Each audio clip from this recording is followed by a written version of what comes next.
Despite my issues with the story, I actually do think that there is an audience for Swept Away on Broadway. And this was made clear because the audience that I was seeing the show with, they shot to their feet at the end of the performance I was at.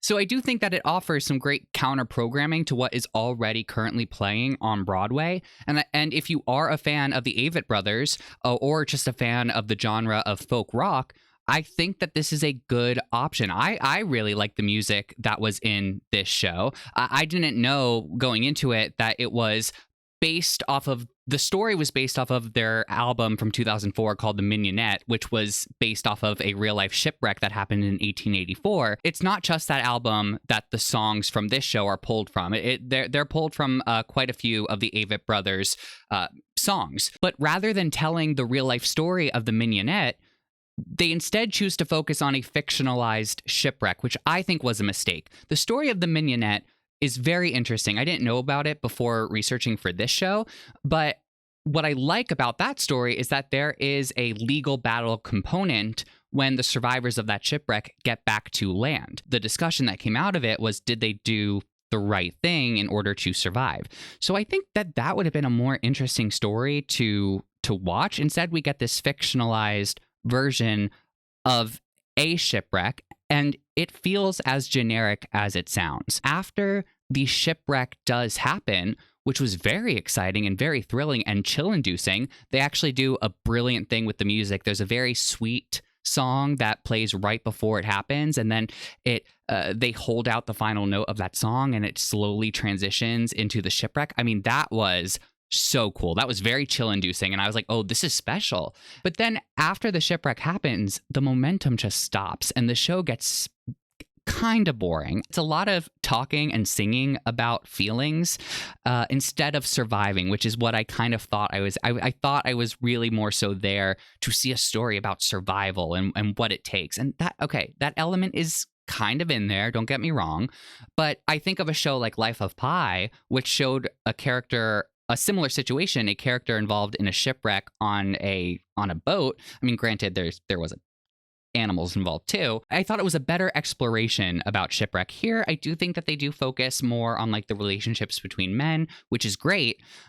However, I was just like, please just get to something. I was so ready for things to happen, and something does happen towards the end, but I was like, it was at the end. So whatever, this thing happens, I'm not going to spoil it. And I thought, oh, where are we going to go from here? And where it went from here was the main character just explaining to you how the story ended in monologue.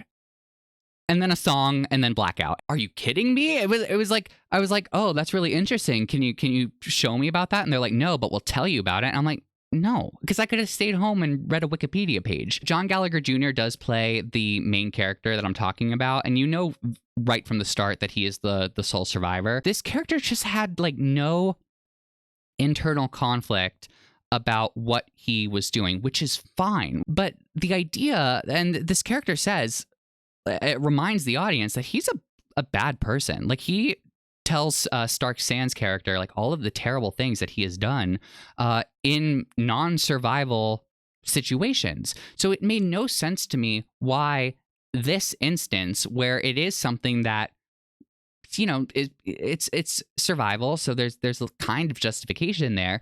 It made no sense why this was the thing that weighed so heavily on him compared to all of the other terrible stuff he's done. He does do a nice job with the role. I just couldn't root for his character. And I should also say that vocally, the cast is perfect. Again, the music was fantastic. So I want to listen to the album. It was really good. But Stark Sands is the older brother. He does well with this role.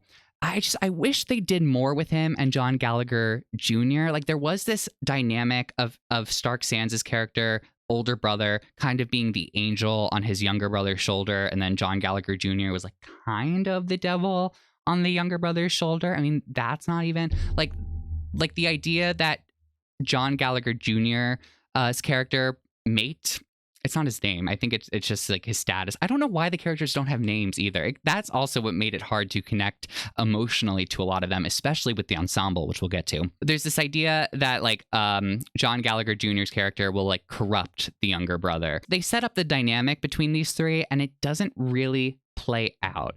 Stark Sands and John Gallagher Jr. do have their moments when they're on the lifeboat. It doesn't go as far as I think it did, and I don't think that it made the commentary. I don't think it nailed the commentary that it was trying to do. In this case, mostly about religion. Adrian Blake Enscoe plays younger brother. I was more drawn to this character. He had a lot of energy, like a nice charm to him, and I really loved the dynamic between his younger brother and Stark Sands' older brother. I thought they did a very nice job and had really nice chemistry, and they really sold their relationship, and I thought that was very special to see. So I think they did a good job. But this character, he wants to escape his life on the farm, which is how he ended up on the ship. And by the way, he's kind of responsible for putting his brother on the ship too, which I was like, dude. I mean, the brother had a choice, but I don't know. But the character spends the entire time talking about his Melody Ann, which is his girlfriend back home. I was like, then why'd you go? Why'd you go? I was like, he wants to see the world. That's fine. But the whole point was that he was so tired and bored of his farm life. But the whole time he's on the ship, he keeps talking about Melody Ann, and even before the shipwreck, I mean, I guess what it's trying to set up is that he's a little bit homesick before the events happen too, so it adds an extra layer of tragedy. But I was just like, dude, stop talking about her. Wayne Duvall plays the captain of the ship, and he does, again, they all do well. His character is just, I didn't like his character. So the thing about it was that the character was kind of pathetic. I'm sorry, I just have to say it. And again, I'm talking about the character. I'm not talking about the actor. I would not want this guy to be my captain. He talks a big game, but then when it actually stacks up to it, he flounders. He's basically given up as soon as they get to the lifeboat. I think what it's trying to set up is that he sort of experiences survivor's guilt like right away, considering that a lot of his crew members perish in the shipwreck and he's the captain. He's still alive. As you might know, there's that saying, the captain goes down with his ship. I didn't see any point for this character to be there, especially considering the ending of the show, which again, they just kind of like tell you what happens. The ensemble was fantastic. They are made up by 12, I believe there were 12 people on stage, but they're all very talented. And they are all red shirts, which if you don't know is Star Trek for they are all background characters who die and you don't get to know them. And I thought that was such a missed opportunity. I mean, the poster does kind of give it away who the 4 characters are who end up on the lifeboat, but I thought it was a missed opportunity to make it more of a surprise. Let us get to know more of the crewmates as people first, and then we would be more emotionally attached when we see them perish. I feel sympathy, but I don't know who these people are. So I'm sorry. And it also just made no sense to me. John Gallagher Jr.'s character is haunted mostly by the other 3 people that I mentioned by name: Stark Sands' character, Adrian Blake Enscoe's character, and Wayne Duvall's character. He's not really like haunted by the ensemble characters, again, unless it's their voices. Wouldn't you have more of a connection to the crew members who you actually like worked with?